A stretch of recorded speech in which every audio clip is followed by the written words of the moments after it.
Good morning, and welcome to Unity Orlando.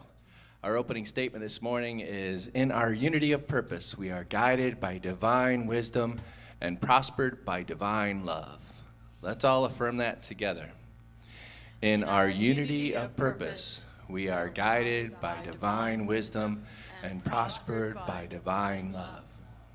All right, let's all close our eyes, take a nice deep breath in. Let's affirm that together in the silence.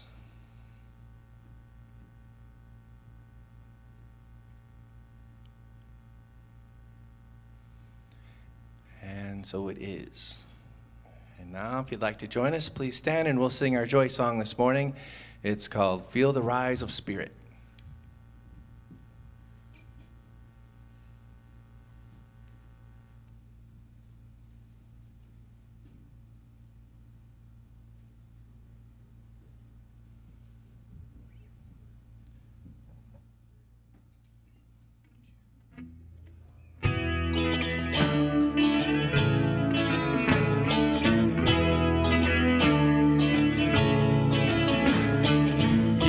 Fly with their wings spread over skies and kingdoms set. Many wise and able men feel the rise of spirit, shining eyes of jubilee, joyful cries and some believe, future wise and glory be.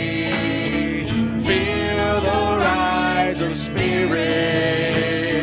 Wisdom flies through children's eyes. Feel the rise of spirit. Glory, heavenly, true in me.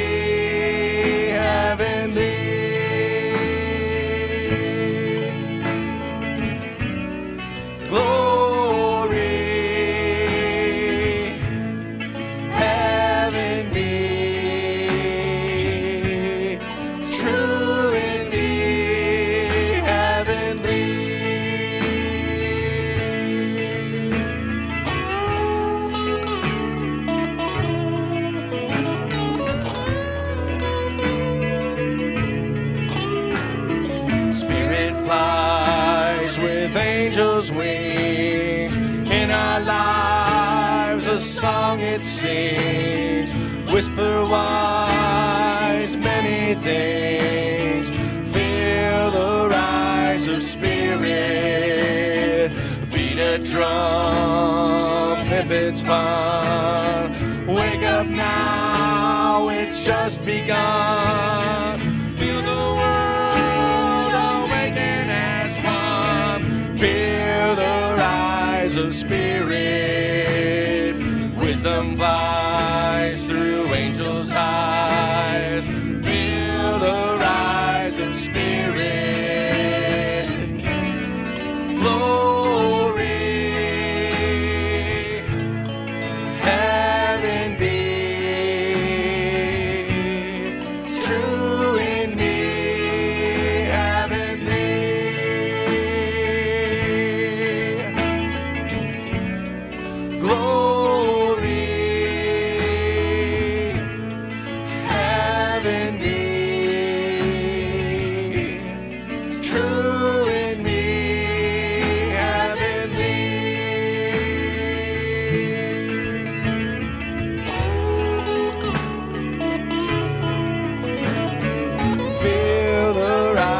Of spirit,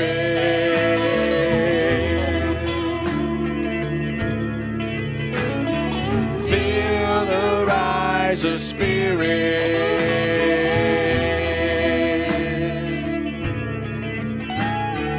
feel the rise of spirit,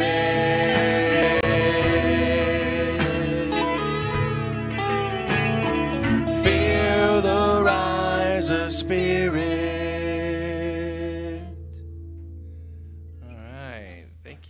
You may be seated. Good morning and welcome to Unity Orlando. My name is Reverend Ronnie Kenny. I'm your assistant minister here, and I'm so glad to be with you and with you at home. Thank you for coming back if you missed the first part of the first service. We're glad to have all of you here. Do we have any newcomers here for the first time? I don't think so. Oh, we do. Keep your hand up a moment. Curtis has a pamphlet for you, a couple of you, and we're so glad that you decided to join us today. Thank you very much. This is a very special day, besides being Sunday anyway. It is our annual meeting after this service, and it's our 45th anniversary celebration day. 45, yay. So we're glad all of you are here with us to join in the celebration.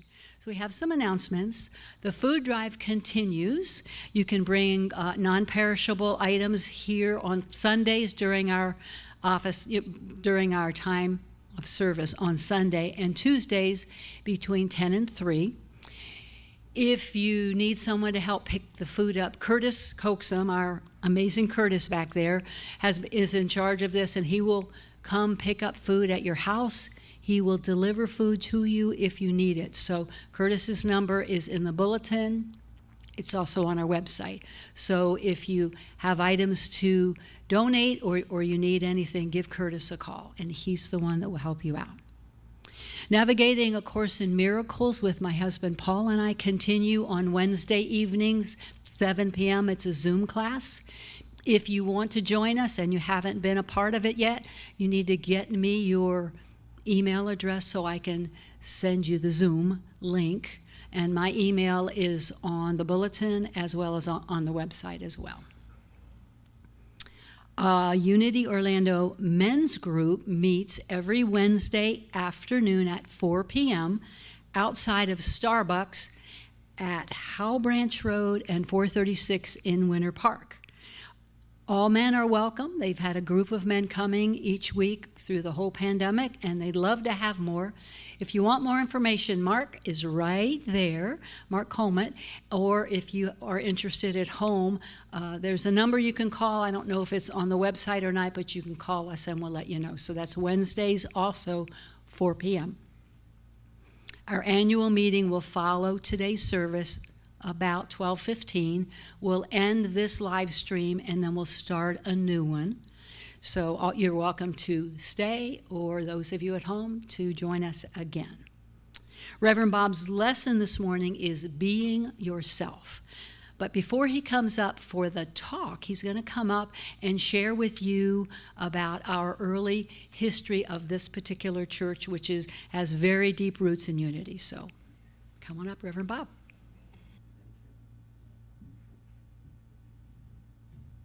How are y'all doing? Oh, wow, look at this.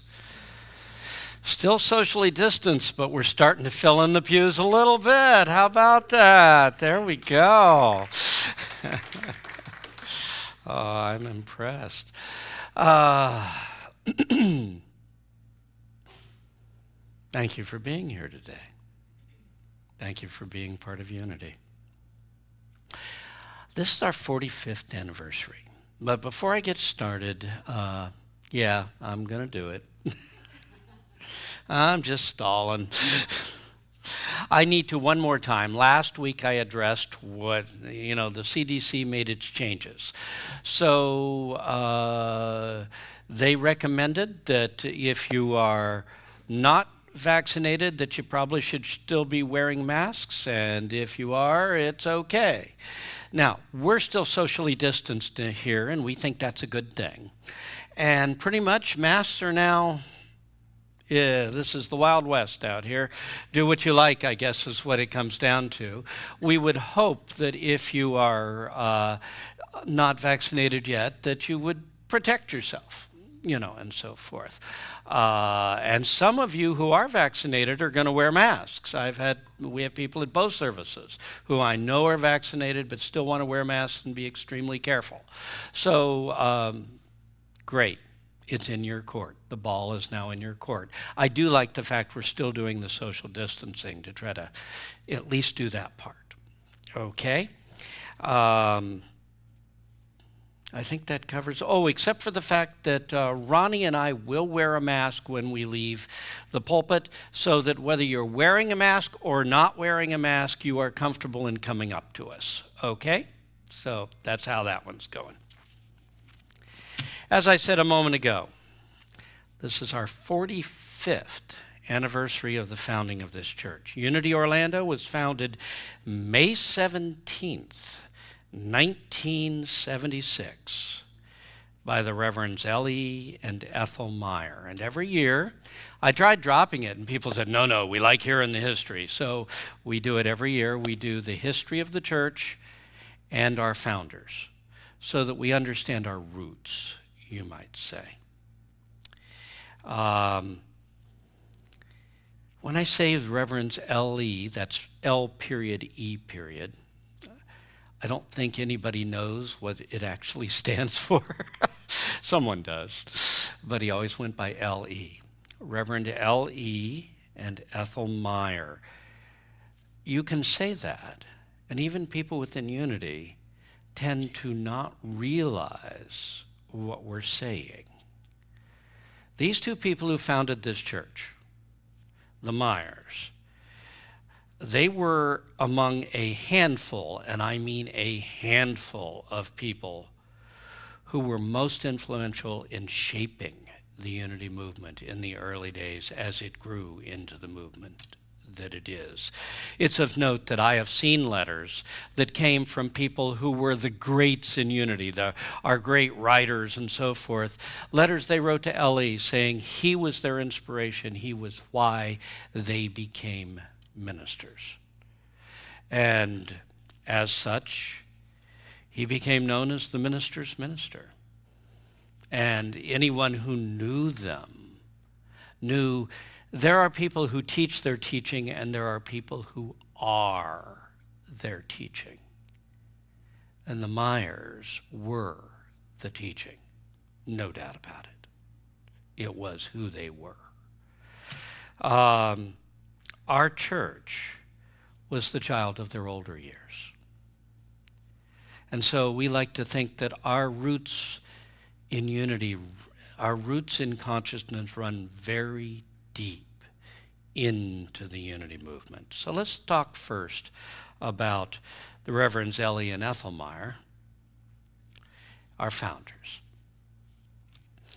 Ellie Meyer was born in 1902. Now, I did the math. That's like 119 years ago. Wow. So I wouldn't blame you if you were more recent arrivals and didn't know him. In either case, but let's say he was born in a small town in Missouri, or at least he grew up in a small town in Missouri. And in 1927, as a young man, he was a chiropractor. He was in the healing professions, but he found himself extremely ill, and he went to everybody. Chiropractors weren't able to help him. MDs weren't able to help him. He tried everything he could, every asset he could come up with, and finally he did what any good Unity person would do. After everything else was exhausted, he went to a psychic. And this psychic, Mrs. Brown, when he went to see her, she told him, she said, "What you have can only be healed by prayer." And then she went on to say, "And the only place I know that can teach you how to pray rightly, whatever, in order to accomplish your healing is Unity School in Kansas City." So he was in a small Missouri town, and he got up, and he went to Kansas City. And he went to Unity School. And he studied with them there, and he got his healing. And he was so impressed with this that he thought, hey, I'm going to leave chiropractic, and I'm going to dedicate my life to Unity if this can be done from within. Isn't that wonderful? Well, he first worked very closely with Silent Unity. Now, Silent Unity is what Unity started as. It was a prayer group that would pray for anyone, and in the end, they still pray for anyone around the country, around the world. And they are the longest continuance prayer organization, at least in the Western world. Maybe in Tibet they've had it going longer. I don't know. But as a prayer organization that is continuous prayer, it's the longest in the Western world. And they've had miracle after miracle. But while he was there, he worked very closely with both Charles and Myrtle Fillmore. They were the founders of Unity. Oh, he took long road trips with them. So they were close friends. They liked this young guy. He was young. Yeah, you didn't show that one yet that had... No, don't. When we get there, you can take a shot at it. They have one of me you won't recognize. But in any case, Ellie was one of those young guys at one time in his life. And he liked, and Charles kind of took him under his wing. So it was that, actually, while he was working there at Silent Unity in those early days, he met and then married Ethel Cox. Now, what I loved is that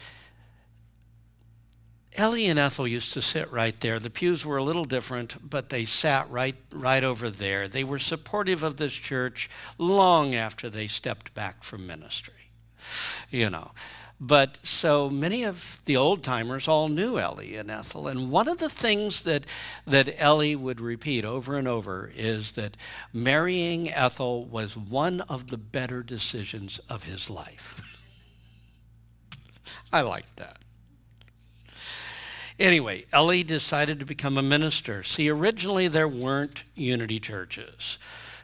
That's something that evolved as the movement grew. And so as they started having ministers and churches, Ellie decided he would become a minister, and he was ordained in 1934. Now, shortly after he took over his first church, they formed the Unity Ministers Association, and he was selected, this young man who by then was in his upper 30s. They selected him to be the first president of the Unity Ministers Association. Now, since there was no precedent, this was a brand new organization, he didn't know what a president should do, so he decided that as president, he should tour the movement and see what's out there. He should go through every church in the movement in the 30s. And he did. He took a year off and did that, and somewhere at home I have the notebook that he left to me, in which he took notes on every church he went through, and he toured the entire movement because he felt that was his responsibility as the president of the Unity Ministers Association. But before he did this, he was in a little bit of a quandary because he's like, I have a church. How can I leave my church and go tour the country? I've got to take care of my church. And he was taking this up with Charles Fillmore back at Unity School. And Charles said, that's not a problem. You got Ethel. Send her out here to the training school. We'll put her through the training school this summer. By fall, we'll ordain her, and she'll take care of the church for you. She's great. She can do it. He said, okay. And that's exactly the way it went down. Okay? Ethel took care of the home church, and Ellie went out and toured the movement at that time. Now, when Papa Charlie stepped down from being the minister of the Mother Church of Unity, he called Unity Temple, he asked Ellie Meyer to come back and become the minister of the temple. Okay? Wow. I know how Ellie felt because serving this church that Ellie founded has been extremely humbling for me. And I'm sure that was very humbling for him. But the bottom line is, it was here that he became known as the minister's minister. It was here that he had the impact that he had for ages. It was L.E. who oversaw the building of the Unity Temple on the Country Club Plaza. You know, you need to understand, back in the 40s, a shopping plaza was a brand new idea, okay? And one of the first to ever be put together, was made very elite in a little section on the southern end of Kansas City proper. And they built this. Now, it's streets, but it is a shopping plaza. It's there as a shopping plaza. And it's not like malls like today. It's not covered or anything. But in any case, this was happening as a brand new venture in Kansas City, and it was L.E. who made sure that Unity built right on the plaza. To this day, I believe we're the only church truly on the plaza, okay, that grew up as a part of it. And what you need to understand is he oversaw a multi-million-dollar project in the 40s. You do the math as to what that would be worth today. This was a huge venture. 4,000 people attended the dedication service when it was built. And he served for 29 years. And at the end of that 29 years, he stepped down in the early 70s. He was so much a fixture of the Unity movement, they didn't want to let him go, so they made him chaplain of Unity School. But eventually, a couple of years later, he and Ethel decided they wanted to retire to Florida, and they weren't done with ministry. So they retired to Florida, and in 1976, long story short, in 1976, they founded our church. Originally, they called it Unity Church of Christianity. It's now known as Unity Orlando. We, as I said, were the child of their older years. Another thing that both Ellie and Ethel constantly said, we served many Unity churches, but we only founded one. That's our legacy. So after 2 years, they became ministers emeritus, but they attended every church. As I said, every Sunday. They were supportive of every minister that came through here. And L.E. Meyer's last act in a Unity pulpit was to give the dedication prayer for our new church building right here. Well, that's Winter Park. That's not here. But still. And he was a little younger then. And so was Ethel. But I'm very proud of the fact that his very last act in the pulpit. Have you got the one with the three of us? Where I've got dark hair. There we go. You can't recognize that guy on the right, can you? That was Ellie and Ethel when we were breaking ground, when we were starting the building project. Okay, our church, well, it was first located in Winter Park. It moved to this location, moved through a couple of places, but it moved to this location in 1986. This was an old little tiny Church of God that didn't look anything like what you're looking at right now on a little tiny piece of property. We bought four adjoining properties, and we built the new church. I can tell you which walls have the old walls in them and which ones don't. I know we pushed out that direction, we pushed out this direction. There used to be offices on either side down here, and we tore everything out, not to mention the restrooms, and et cetera, and created this sanctuary, We, down the hall, about half of it was there and half of it was not, is new.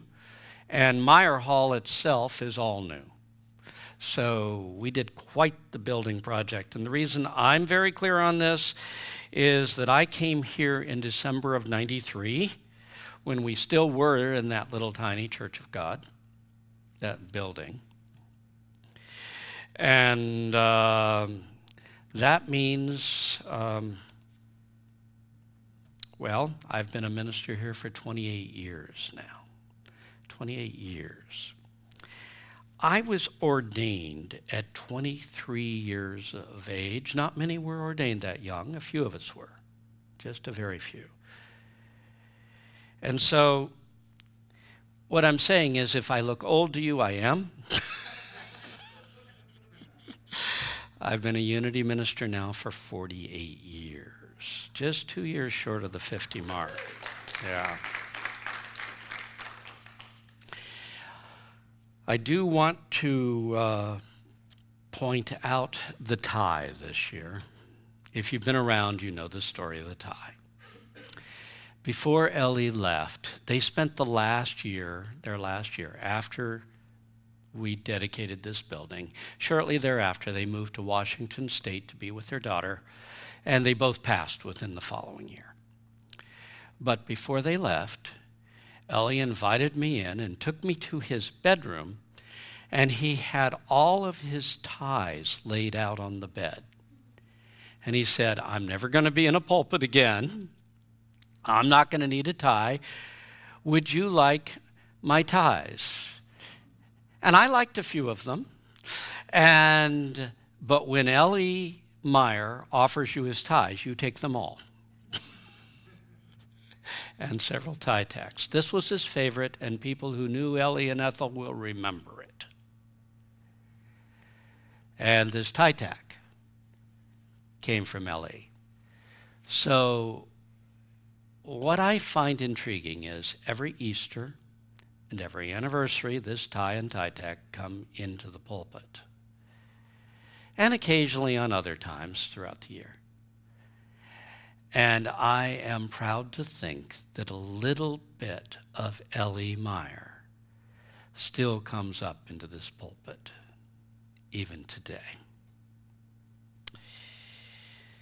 In 2019, we ordained Reverend Ronnie Kenny, and she became our assistant minister. In this capacity, she has added tremendously to our church fellowship. We are very grateful for that. This church has always been about the congregation. As far as we're concerned, where there are a gathering of spiritual leaders. We see Unity Orlando as a touchstone where people come to open to new miracles in their lives. And with that, I'm going to turn it over to the music department.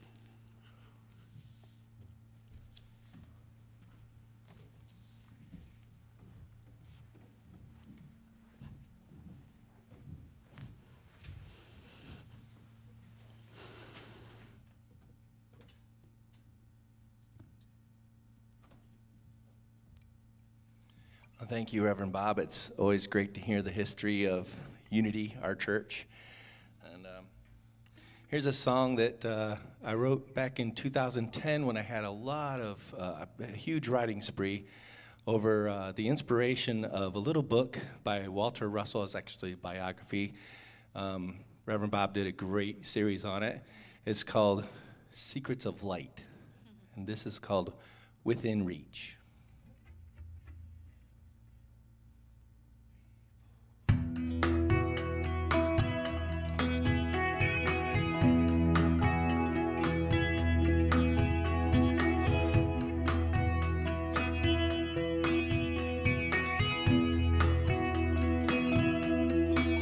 If light could flow through me, when light reflects on me, the universe can be within my reach. If light could breathe through me. Lift the veil so I could see. The universe could be within my reach. And I'm singing hallelujah, hallelujah, hallelujah, hallelujah. If I could breathe through me, just look through all of this, then I could be set free into the whole universe. If I could breathe through me, lift the veil so I could see. The universe could be within my reach. And I'm singing hallelujah, hallelujah, hallelujah, hallelujah. And we all sing hallelujah, hallelujah, hallelujah, hallelujah, hallelujah, hallelujah, hallelujah.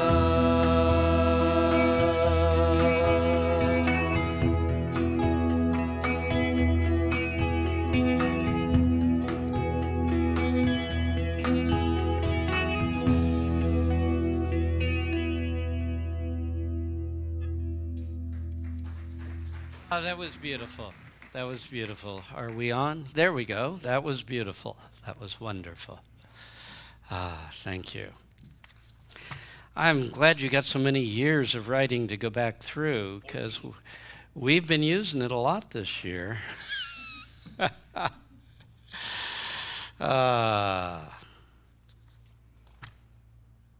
to talk today about being yourself. Being yourself. Well, let me start it off by saying we live in a society that absolutely idolizes the words that were sung by Steve Lawrence, Sammy Davis Jr., and Frank Sinatra. I gotta be me. Right?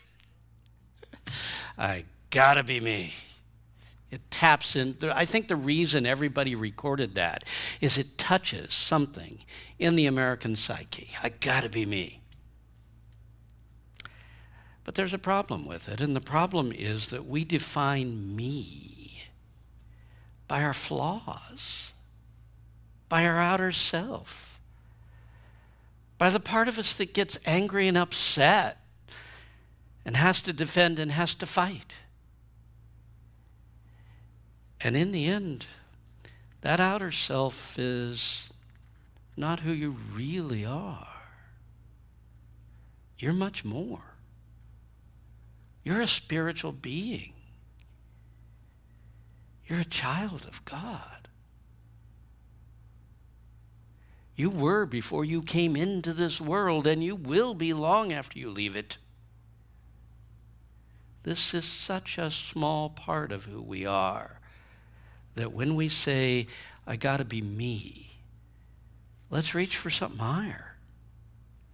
Let's reach for that higher, nobler self that is within each and every one of us. You see, your true self is never angry, never fearful. Your true self doesn't need to feel lack, obstinance, doesn't even need to feel self-righteous indignation. And it doesn't need to fight. And it's got nothing to defend. Doesn't need it. It's beyond all of that. I might say that your real self is who you are when you feel, and we're just taking a shot at it now, who you are when you feel peaceful, accepting, and all your barriers are down. Now, we don't do that very often. We live our life behind barriers. We protect ourselves. We've got to feel we're protected, so we keep these barriers up. Your real self, you'll only know when you drop your barriers and feel who you are underneath all that garbage, underneath all the clutter. So when you say, I want to be me, I gotta be me, reach for your higher self, the higher me. We don't have to settle for the lower. Your higher self, that inner self, is an absolutely spectacular spiritual being. And every one of you has it. Everyone out there has it. Nobody's left out, or they wouldn't be alive. Okay? No matter how badly you have behaved in this life, and we've all done things we aren't proud of. Some do a lot of things that they're not proud of. But no matter how messed up this outer being is, inside of you, inside of everyone, is this being of light that's never going to die. As I said, it was before, it will be long after. Everyone has the child of God inside of them. Are we living up to it? Most of us are having a real hard time with that one. But then that's what this talk is about.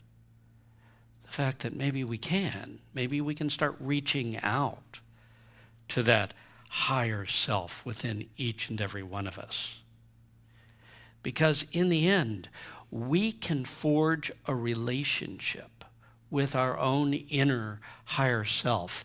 And if you do, it's your greatest asset in this life. Now you have to surrender to it to get that. Humility is the doorway into majesty. You only get there through humility, not through bravado. But if you can surrender the outer being to the higher being and ask it to take command of your life, it's amazing what can begin to happen.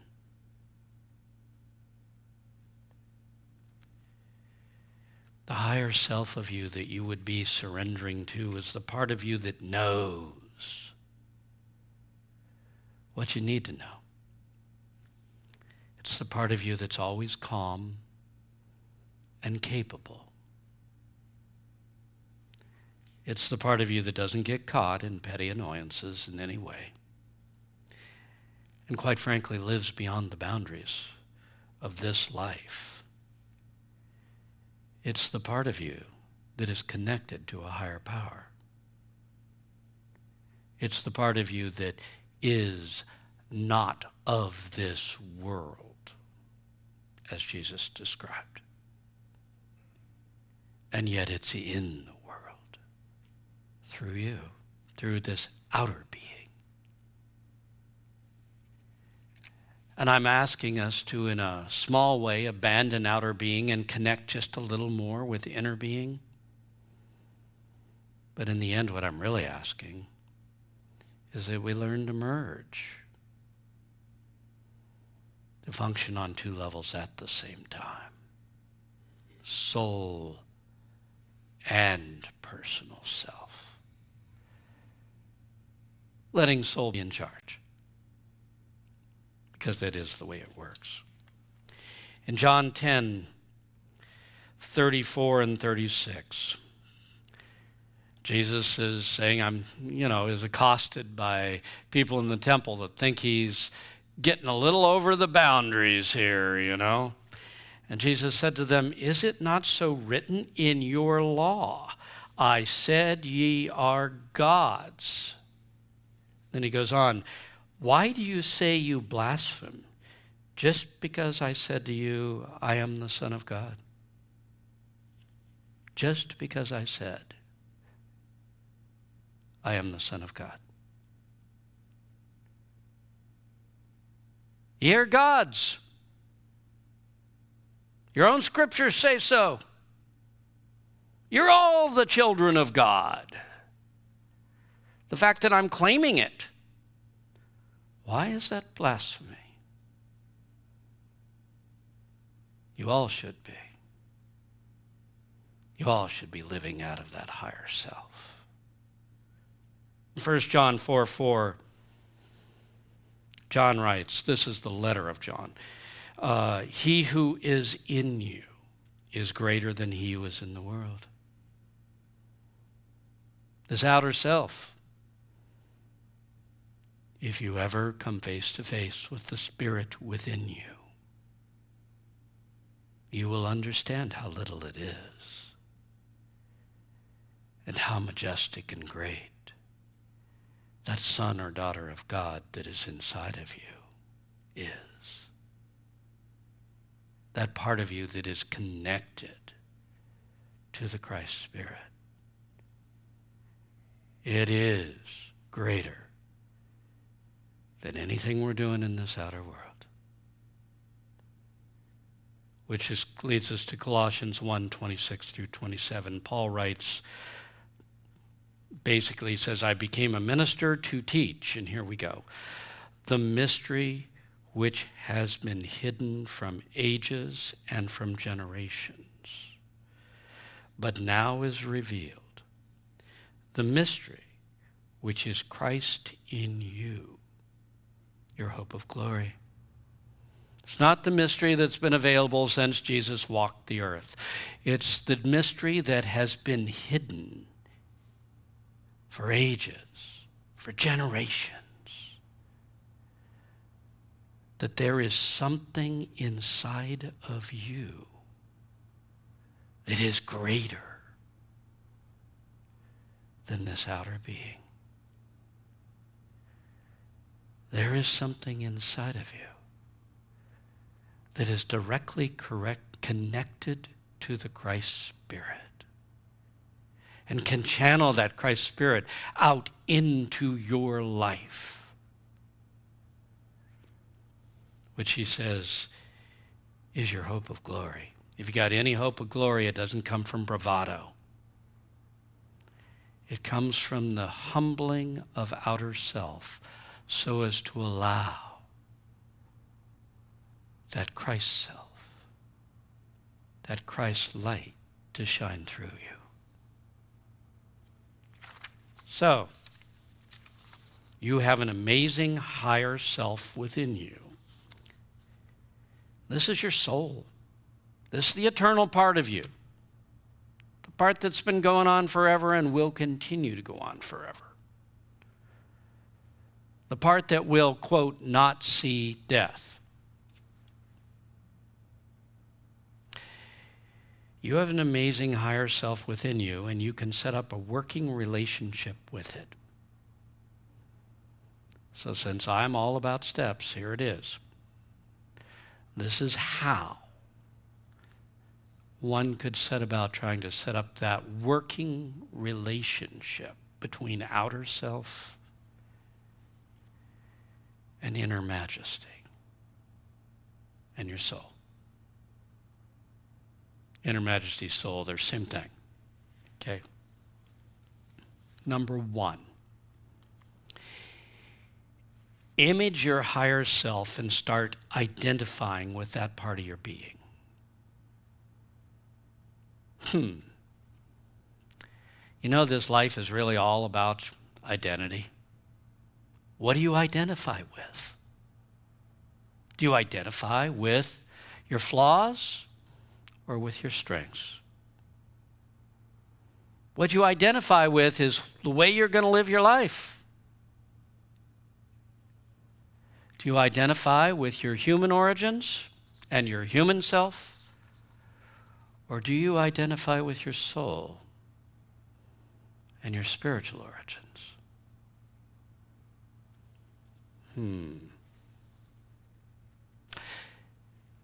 Do you identify with your racial inheritance or your spiritual inheritance? Do you identify with your family inheritance? That is, all the patterns that came down your family line. Or with your spiritual family inheritance. You know, that's what Myrtle did when she got her healing that started the whole thing called a unity movement. She stated very clearly, she said, from my human family, I inherit a weakness towards tuberculosis. But I also have spiritual family, and from my spiritual father, I inherit perfect life. Took a long time to move her identity from the human side to the spiritual side. But when she was finally able to identify with the part of her that knew perfect life, that's when her healing took place. So what I'm really asking you to do is to realize there is something spectacular inside of you. To imagine that higher, wise, calm, powerful, loving, accepting self that your soul is, and then try to identify with it just a little bit. You're gonna move identity a piece at a time. One little string, you untie it here and you attach it there. Another little string, you untie it here and you attach it there. You slowly but surely try to identify just a little more with the part of you that is immortal, with your soul. Maybe every morning you want to imagine this higher self and just step into it before you go out and meet the world. So you can feel like this is a partnership. I am human, but I also am divine. The divine moves through me. Number 2, relax and let go, which is a lot harder than it sounds. Relax and let go and be who you are when all your barriers are down. As I said, we live by our barriers. This is a real spiritual exercise. Can you get beyond everything you hold between you and the world to try to keep yourself safe? Can you get beyond it? Can you release all your personal desires, your animosity, your opinions, your judgments, and be totally at peace with yourself and your world? Can you do it for just a couple of minutes? Because if you can, when you let go of your life as you know it and you embrace that deep, mature, peaceful, yet powerful and loving depths of your soul, if you can do that for just a few moments every day, your life will get so much richer.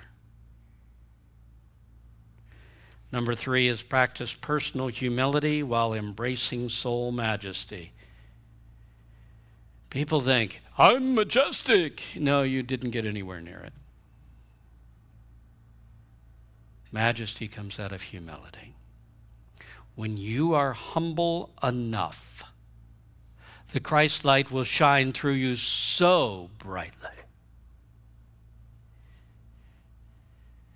that you will appear majestic. That's what we're shooting for. Personal humility. I did have the privilege of coming face to face with what was inside of me, and ever since then I've known this is nothing. I got nothing to defend. This personal self, it's a piece of garbage compared to what's inside of me. And what's inside of me? That higher self. I'll never make any apologies for that. It is spectacular. I've seen it.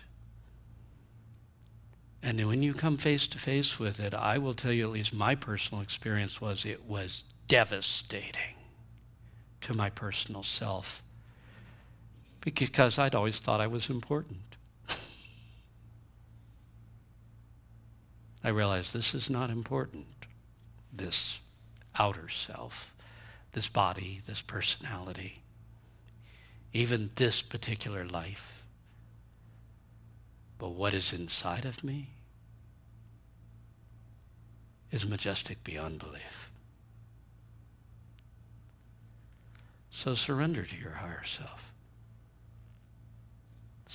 Ask it to take command of your life. Take command of my life. Every single day, ask your soul, the child of God within you, that Christ self, as we call it, to take command of your being. Number 4 is consult with your higher self. After all, we're trying to set a partnership up here, right? When you need help, ask for help. There's periodically, I'm running around like a chicken with my head cut off. And I have seen such a thing, actually. When I was a little kid, it scarred me for life. But in any case, my grandmother's in Nebraska. Okay, so I'm running around having a terrible, things are just crazy. And I suddenly remember, it's not just me here. Maybe I should be asking for help. Maybe I should be saying, higher self, Christ self, soul, whatever you are, that being that is within me, I could use some help out here. Please give me some help. You're allowed to ask. You'll generally get a response. And the other thing to do is to listen for guidance. I got to know what I'm supposed to do, and I can't figure it out. I tie myself in knots with my logic. I'm really good at logic. Learn to let go and see what surfaces. Can you just center on something, focus on something, let go? And when you feel peace, what surfaces? What ideas come to mind? Number 5 is to pay attention to the subtle ways that your higher self is always trying to assist you. Watch your subtle impulses, thoughts that come to mind, and the way things go. Subtle impulses. Most of the time we don't pay much attention to them, and I generally talk myself out of them. Not good. In looking back, I've discovered, had I listened, I'd have done so much better.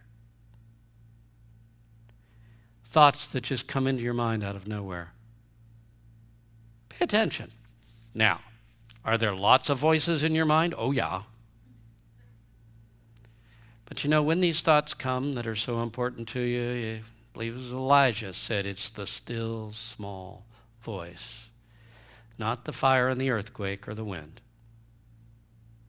It's the still small voice.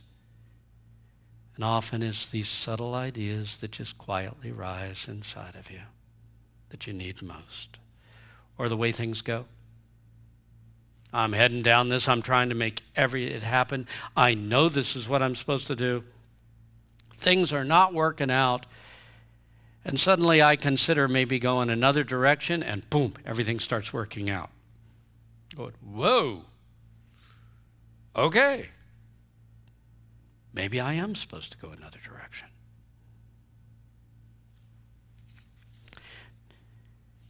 Number 6 is learn to trust something within to lead you through your life. Do you trust that there is something inside of you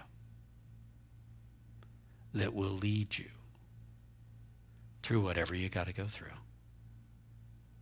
And number 7, imagine yourself as that light being who is only temporarily inhabits this body or lives in this life.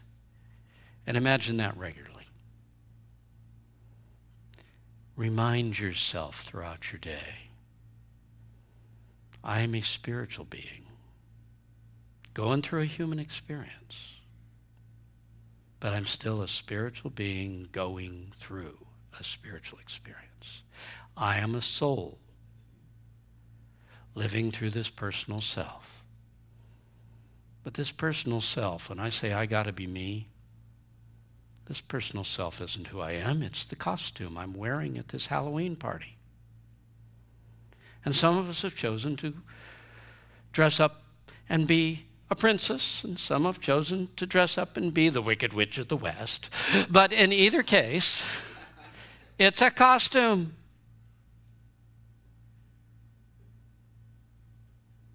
Underneath it is the real being, that spiritual being that you've always been, that being of light who is the child of God. Ever notice they said man was made in God's image? And so we immediately decided that God had to have arms and legs?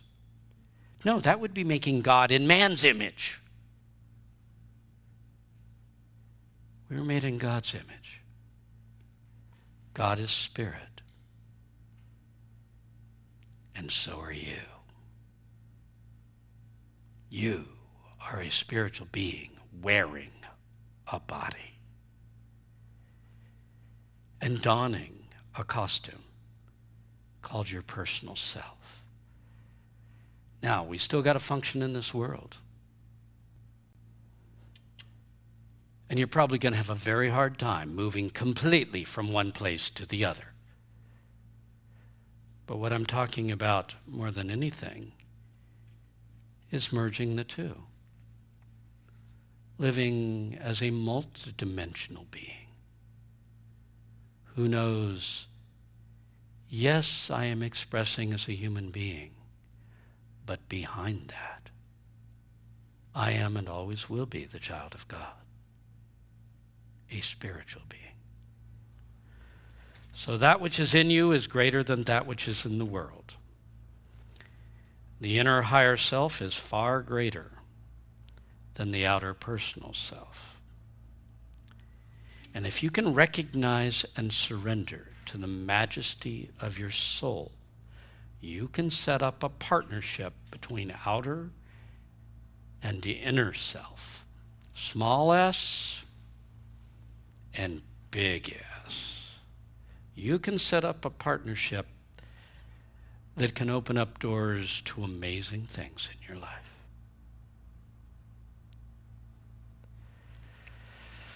So let's take a moment to relax, to center ourselves, and to close our eyes. We start peace, be still. Because peace is the doorway. Feel the outer self dropping away.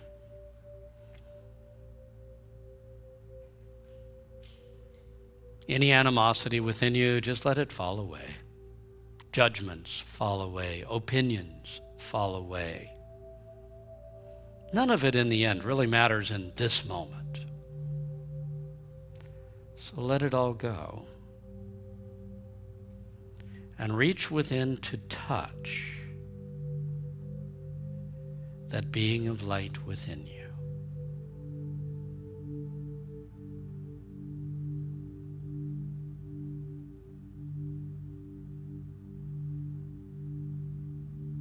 Move into your heart.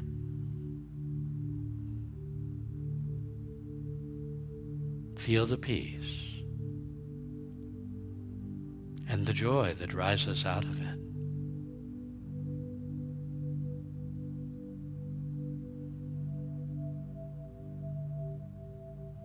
touch the part of you that has roots that go into eternity.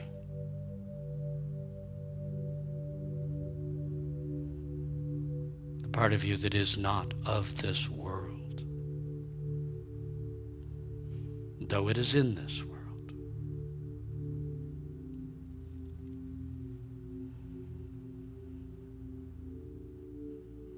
Feel its majesty,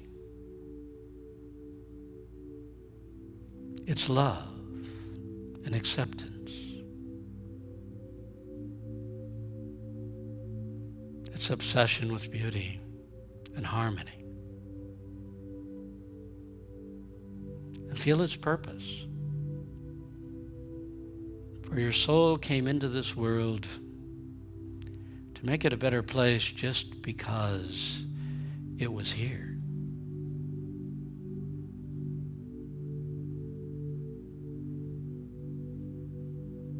And that wonderful Christ light could shine through a human life and do its work.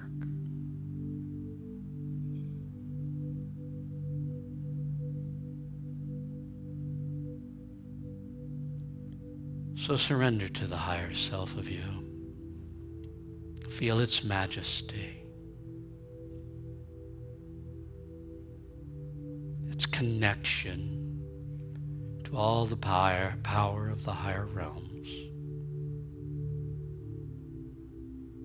its overwhelming love and acceptance.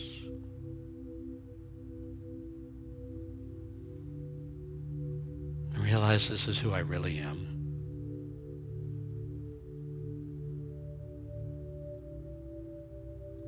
And you, the outer being, humbly ask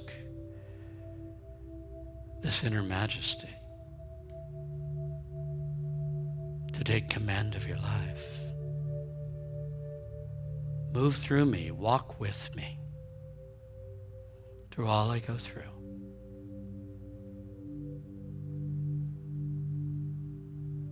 Take command of my life, that I may live the best life possible.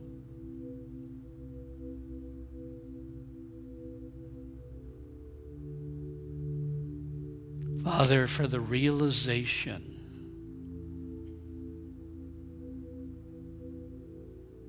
of this majesty within each of us, for the realization that we are thy sons and thy daughters,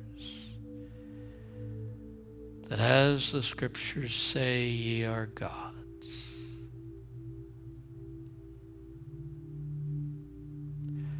For the realization that that lies underneath this outer being I live, and that the light of that can shine through even into my outer life. For that realization, we each are truly grateful.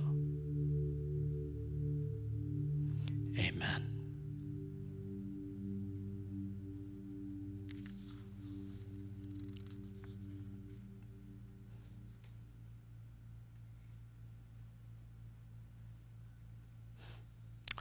Let the usher will come forward. We'll prepare for our offering.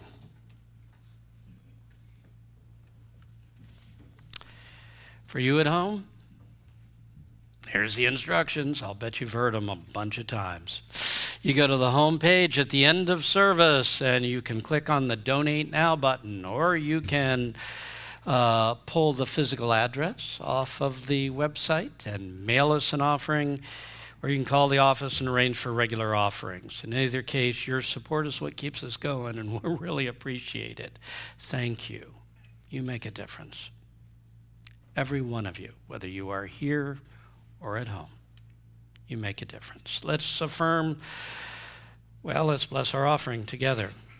Divine love, through me, blesses and multiplies all the good I am and have, all the good I give and receive. Thank you, God. Amen. It's all yours, Brian.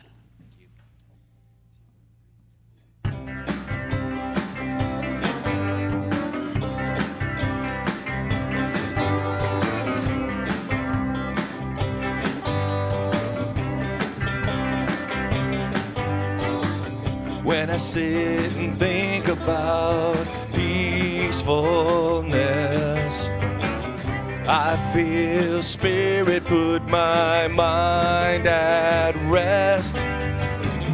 Then all at once I call God's name,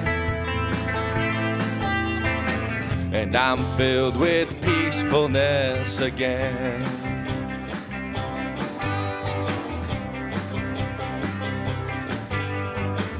Then I sit and think about thoughtfulness. Good thoughts reverberate through my head. Then all at once I hear God's name, and I hear the world and it wants the same. Like me and you, like many people do, we live and love the same. That is, if we choose to. This world depends upon what you do, and this world is special because of you.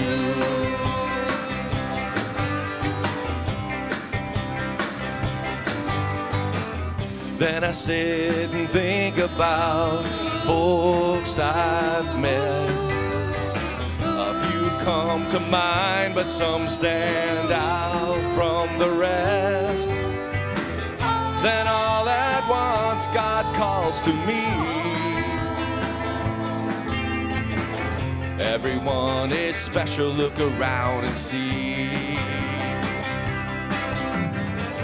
Like me and you, like many people do, we live and love the same. That is, if we choose to. This world revolves around what's true, and this world is special because of you.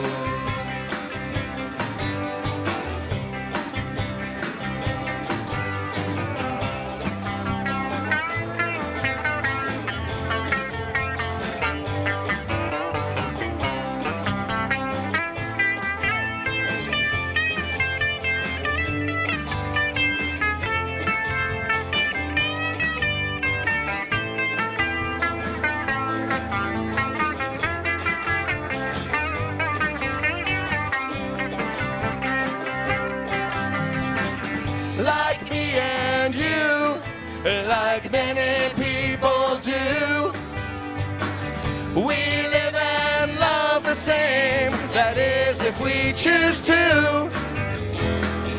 This world revolves around what's true, and this world is special because of you. This world depends upon things you do, and this world is special because of you. Because of you. Because of you. Because of you. Because of you.